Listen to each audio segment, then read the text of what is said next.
Salam sejahtera bagi kita saudaraku dimanapun kita berada, jemaat yang dikasihi oleh Tuhan Yesus Kristus. Satu anugerah Tuhan yang besar bagi kita. Malam hari ini kita kembali ada di dalam renungan Sosianim yang diberkati oleh Tuhan Yesus Kristus. Saya percaya sepanjang hari ini Tuhan menyertai kita, dan apapun yang kita sudah kerjakan dan kita lakukan, Tuhan kiranya memberkati. Sebelum kita merenungkan firman Tuhan, mari kita bersama-sama berdoa.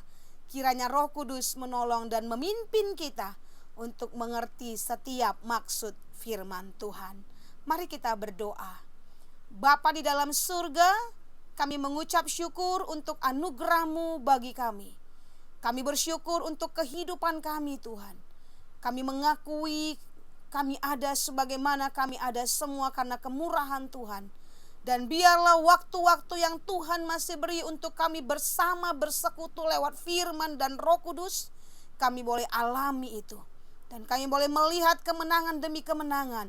Ketika firman-Mu kami dengar, kami lakukan dengan penuh kesetiaan di dalam kehidupan kami. Kami siap membaca firman-Mu di dalam nama Tuhan Yesus Kristus. Haleluya. Amin. Puji Tuhan Bapak Ibu Saudara yang diberkati Tuhan Yesus Kristus. Malam hari ini kita akan membaca satu bagian dari firman Tuhan yang tercatat di dalam Injil Lukas. Pasal yang ke-11, ayat yang ke-27 sampai ayat yang ke-28, demikian firman Tuhan. Ketika Yesus masih berbicara, berserulah seorang perempuan dari antara orang banyak dan berkata kepadanya, "Berbahagialah ibu yang telah mengandung engkau dan susu yang telah menyusui engkau." Tetapi ia berkata, "Yang berbahagia ialah mereka yang mendengarkan firman Allah dan yang memeliharanya." Puji Tuhan. Judul renungan kita malam hari ini, saudara, siapakah yang berbahagia? Tentu setiap kita ingin berbahagia. Amin. Dan kebahagiaan yang kita rasakan tentunya tidak hanya sekali, sehari, 2 hari. Tetapi terus kita rindu hidup ini adalah kehidupan yang dipenuhi dengan kebahagiaan. Tetapi ada begitu banyak pendapat, saudara, bahwa dikatakan kehidupan yang berbahagia jika ia memiliki segala hal yang mungkin melimpah dalam hidupnya. Dia memiliki kedudukan yang tinggi, dia memiliki wibawa, pengaruh yang begitu besar, sehingga orang begitu banyak untuk takluk kepadanya. Ada banyak orang yang begitu memberikan penghargaan kepadanya. Pendapat ini tidak salah, saudara. Tetapi perlu kita pahami bahwa menurut firman Tuhan, menurut Alkitab, bahwa kebahagiaan itu tidak hanya berbicara hal-hal yang bersifat jasmani. Bahwa konsep kebahagiaan tidak hanya berpusat pada hal-hal yang sedang kita kerjakan secara jasmani atau lahiriah, tetapi kepada kebahagiaan yang kekal. Nah, saudaraku yang diberkati Tuhan, ada banyak orang yang berkelimpahan, tetapi sebenarnya mereka tidak merasakan kebahagiaan. Tetapi ada juga orang yang kehidupannya sederhana saja, tetapi mereka merasakan kebahagiaan. Nah, itu terserah bagaimana pendapat orang menilai kebahagiaan itu seperti apa. Tetapi malam hari ini kita akan melihat konsep kebahagiaan yang dimaksudkan oleh Tuhan Yesus itu seperti apa. Pada ayat yang ke-27 dikatakan di sana, ketika Yesus berbicara, ada seorang perempuan. Dari antara orang banyak ada seorang perempuan dan dia berkata, "Berbahagialah ibu yang mengandung engkau dan susu yang menyusui engkau." Saudara, kita boleh perhatikan pada ayat-ayat sebelumnya bagaimana Yesus Tuhan begitu luar biasa dan penuh kuasa. Dia begitu berwibawa mengusir setan. Dan perempuan ini melihat itu sehingga ada satu ungkapan yang keluar dari mulutnya, dikatakan, "Berbahagialah ibu yang mengandung engkau." Saya percaya seorang ibu begitu senang, begitu bangga, dan begitu bahagia hatinya ketika melihat anaknya ada di dalam kesuksesan. Ketika dia melihat anaknya cerdas, ketika anaknya dihargai di tempat di mana mungkin dia bekerja. Pasti seorang ibu sangat bahagia. Tetapi tahukah saudara, apa yang diungkapkan oleh wanita ini adalah satu hal yang berbeda dengan apa yang dimaksud oleh Tuhan Yesus. Tuhan Yesus lalu berkata di sana, yang berbahagia bukanlah tentang penilaian manusia itu sendiri terhadap manusia lainnya. Bahkan bukan apa yang dimiliki oleh manusia itu dan dimiliki oleh manusia lainnya. Tetapi firman Allah, Tuhan Yesus berkata, yang berbahagia ialah mereka yang mendengarkan firman dan memeliharanya.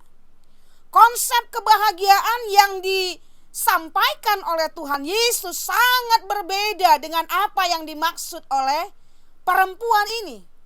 Perempuan ini menilai kebahagiaan secara jasmani, saudara, secara dunia ini. Tetapi Yesus berkata, kebahagiaan yang sesungguhnya adalah kebahagiaan yang bernilai kekal. Seringkali kita sibuk dengan yang fana dan melupakan yang kekal. Itu sebabnya Tuhan Yesus setiap kali dia berbicara, dia sedang berbicara tentang nilai-nilai yang kekal, tentang hal kerajaan Allah yang bernilai kekal. Saudaraku, perkataan perempuan ini langsung direspon oleh Tuhan Yesus. Yang berbahagia adalah orang yang mendengarkan firman Allah. Mendengar bukan untuk melupakan, tetapi mendengar untuk melakukan. Ketika kita melakukan firman Allah, pasti akan menghasilkan buah. Sebab firman Allah berkata, perkataanku tidak akan pernah kembali dengan sia-sia. Dia akan meneruskannya dan akan menghasilkan sesuatu yang indah. Kata berbahagia pada ayat 27 ini, saudara, menggunakan kata blessed, yang artinya diberkatilah. Dan juga menggunakan kata more than, artinya lebih. Jadi kebahagiaan yang dimaksud adalah bagaimana kita diberkati lebih lagi. Bukan hanya perkara-perkara jasmani ini. Tuhan berkata, aku sekali-kali tidak akan membiarkan engkau, dan aku sekali-kali tidak akan meninggalkan engkau. Itu janji Tuhan. Dan bukan hanya perkara-perkara dalam dunia ini. Lebih daripada itu. Kebahagiaan yang Tuhan maksud adalah kebahagiaan yang bernilai kekal. Nah, saudaraku yang diberkati oleh Tuhan Yesus, jadi Lukas pasal yang ke-11 ayat yang ke-27 sampai ayat yang ke-28 ini dapat diterjemahkan seperti ini, saudara. Yang lebih diberkati ya saudara. Yang lebih diberkati ialah orang yang kehidupannya lebih berbahagia. Jadi penilaiannya adalah dari sisi yang kekal, bukan dari sisi jasmania. Namun ada hal yang penting, saudara, yang harus kita pahami, bahwa ada hal yang menjadi dasar bagi kita untuk kita boleh mendapatkan kehidupan yang lebih berbahagia itu. Ada dasarnya, saudara. Ya. Dasarnya yang pertama adalah bahwa kehidupan kita adalah kehidupan yang harus hidup di dalam kehendak dan rencana Tuhan. Alkitab mencatat di dalam Matius pasal yang ke-7, saudara, ayat yang ke-24 sampai ayat yang ke-25 bahwa setiap orang yang mendengar perkataanku dan melakukannya, ia sama dengan orang yang bijaksana yang mendirikan rumahnya di atas batu. Kemudian turunlah hujan dan datanglah banjir, lalu angin melanda rumah itu, tetapi rumah itu tidak rubuh sebab didirikan di atas batu. Berarti saudara, kehidupan orang yang berbahagia adalah kehidupan yang senantiasa didasarkan pada firman Tuhan. Yang kedua, kehidupan yang didasarkan pada hal-hal yang benar sesuai dengan firman Tuhan, itu akan menjadikan kita menjadi orang-orang percaya yang berbahagia. Lalu apa yang harus menjadi dasarnya? Hal yang kedua adalah kita harus hidup dalam hikmat Allah. Ya. Amsal ke-13 ayat yang ke-13 berkata, siapa yang meremehkan firman Tuhan, ia akan menanggung akibatnya. Tetapi barang siapa yang menaati perintahnya akan berbahagia. Saudara dan saya sangat perlu sekali hikmat Allah. Di hari-hari yang begitu sukar ini, begitu rumit, berubah-ubah, kita perlu hikmat Allah. Hikmat Allah itu menjadi dasar dari kebahagiaan kita. Seringkali hikmat manusiawi kita ini yang lebih menonjol, sehingga mengakibatkan kita mudah sekali diperdaya oleh si iblis untuk melakukan hal-hal yang di luar kehendak dan rencana Allah. Celah-celah yang kecil itu bisa datang lewat pikiran kita, lewat hal apapun, untuk kita meragukan firman Allah. Dan ketika kita mendengar firman, kita ragu akan firman Tuhan, dan kita tidak melakukan kehendaknya, maka hati ini mulai ada di dalam kebimbangan. Benarkah Tuhan itu ada? Di mana pertolongan Tuhan? Nah saudara, kita perlu hikmat Allah agar hal-hal yang seperti itu tidak merusak pikiran kita. Sebab hari-hari ini iblis gencar saudara. Sebab apa yang kita lihat, kenyataan-kenyataan hidup hari-hari ini tentu bertolak belakang dengan apa yang kita percaya. Ya. Tetapi janji firman Allah berkata, Tuhan tidak akan pernah meninggalkan orang-orang yang dengan setia melakukan firman-Nya. Jangan meremehkan firman Tuhan. Tetapi jika saudara dan saya hendak berbahagia, mari bersama, barang siapa yang menaati perintah-Nya akan berbahagia.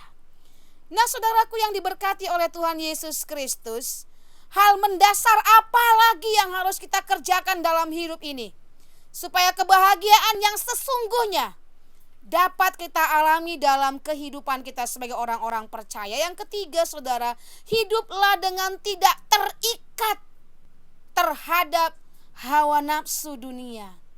Hari-hari ini dunia saudara berada di dalam situasi yang begitu tidak baik.